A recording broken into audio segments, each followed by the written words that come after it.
Hi, it's Pastor Andy with our Monday video. In Romans chapter 12, verse 2, Paul wrote that we are to have our minds, offer our minds to God to allow them to be renewed continuously. Now, that thought may mean many different things, but at a minimum, it means that we must think more highly than we normally do. And so the question then is Andy, what do you mean by thinking more highly? Well, if we think in literal terms, we could think of it like taking a bird's eye view of something. Oftentimes, when we look at something from afar, when we look at something from above, well, the things we might zoom in on a little bit more closely don't seem as bad, or maybe they don't seem as good. But Paul was not simply talking about a bird's eye view. He was talking about having a divine viewpoint, or we might say a God's eye view.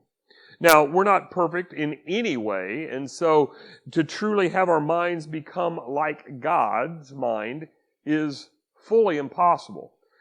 But we can have Him make our minds more like Him. They can't become like His, but they can become more like His, closer to being like His.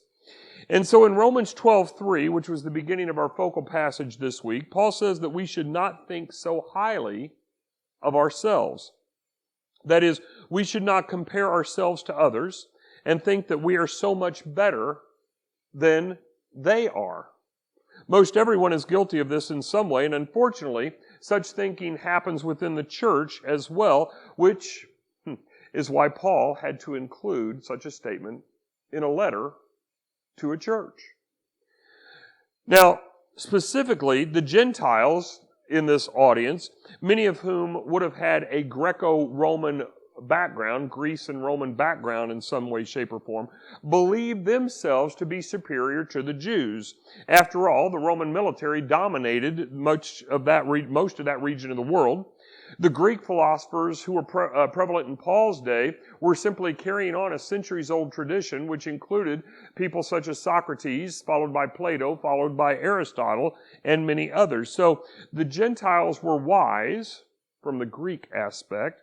They were powerful from the Roman aspect, and therefore they could easily afford to look down on people like, well, the Jew. But the Jews, on the other hand, were the chosen people of God. They were beholders of miracles. They were the race from whom the Messiah was to come, even though the Jews by Paul's day had missed the Messiah having come. They were the keepers of the law. I could go on. Ultimately, the point is that God was on their side, so they considered themselves superior to others, especially the unclean and the uncouth Gentiles. And then God did the unexpected. He brought the two together, not just as recipients of His grace and mercy and offering salvation, but He brought Jew and Gentile together to form one church throughout different homes in Rome. Now, it's natural to think that these different house churches, remember, there weren't church buildings at this point in time in history. Those would come centuries later. But it was, so the people met in homes, and it would be very natural to think that those who were of a more Greco-Roman background, the Gentiles, likely would have congregated together for the most part in the various homes. And the Jews would have likely gathered together in the various homes. They were no longer Jew and Gentile, they were Christian, but I'm talking from their heritage perspective. And so, but it is certainly likely that some of the house churches had both, and there would have been a strong likelihood as well that all of these saints would gather together at some times, because as Paul began this letter, Romans 1:7, he said to all the saints. And so there's an expectation that all the saints would be able to read this letter, or at least to have it heard, to hear it being read to them. And perhaps that was when they worshiped in the caves or whatever it might be as they were trying to escape from the authorities. So Paul, because of these two different groups, has to command these two factions to not think too highly of themselves as individuals or based upon their past heritage. They are now one as part of the body of Christ, and therefore they need to be considerate or even loving towards others.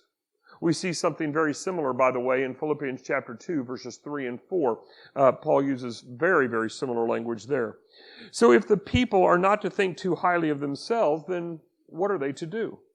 Well, they can think higher. That is, they can think more like God. They can take on His perspective of thinking. Because from God's perspective, we as humans are all equal. None of us is better than another in the sense that we do not need His mercy. All have sinned and fall short of the glory of God. That's why that verse is there. Jew didn't just sin. Gentile didn't just sin. All have sinned and fall short of the glory of God. We all need God's grace. We are all nothing without it, whether they are Jew, whether they were Gentile then, whether we are American or Zambian in today's world, and everyone in between alphabetically. The only way for us to come together and be united as one is to begin to think higher, which requires us to allow God to transform our minds as He renews our minds, to transform our thinking as He renews our minds. As we do that, we will stop thinking so highly of ourselves and start thinking from a higher perspective. And when we do that, this world will be a better place. If not the full world, at least our small little part of it. And if we start with what we can, perhaps that will extend to the whole world eventually.